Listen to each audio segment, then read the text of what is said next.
ভারী বৃষ্টিতে বগুড়ায় জলাবদ্ধতার সৃষ্টি হয়েছে।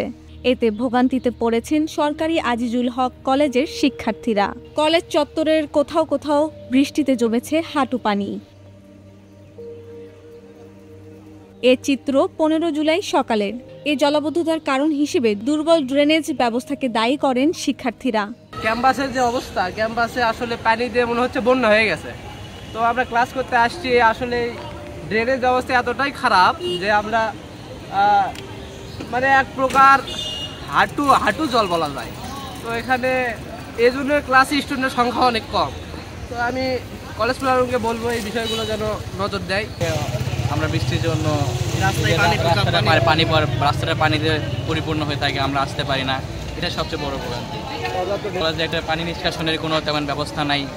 প্রশাসন যদি এইদিকে একটু নজর দেয় তাহলে হয়তো এটা মানে সলভ করা সম্ভব আর কি। বগুড়া আবহাওয়া অফিসের সূত্রে জানা যায়, 15 জুলাই সকাল 6টা থেকে দুপুর 12টা পর্যন্ত 82.8 মিলিমিটার বৃষ্টি রেকর্ড করা হয়েছে, যা চলতি মৌসুমের শহরের সর্বোচ্চ। এর আগে 2 জুন 54 মিলিমিটার বৃষ্টি হয়েছিল।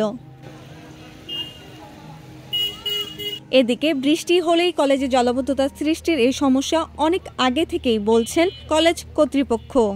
জলাবদ্ধতা বা জল নিষ্কাশনের যে ব্যবস্থাটা, এটা আমরা দ্রুত সমাধান করার চেষ্টা করছি, কিন্তু আসলে বাস্তবতা হলো এটির আলোর মুখ এখনও আমরা দেখতে পাইনি।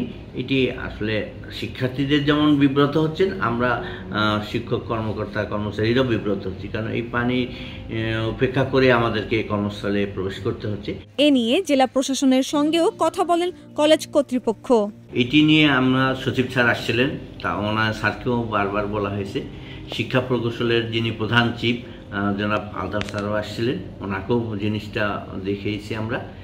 সবাই আশ্বাস দিয়েছেন যে এই জলাবদ্ধতার বিষয়টি ওনারা গুরুত্ব সহকারে দেখবেন এবং এটা দ্রুত নিষ্কাশনের একটি ব্যবস্থা করবেন।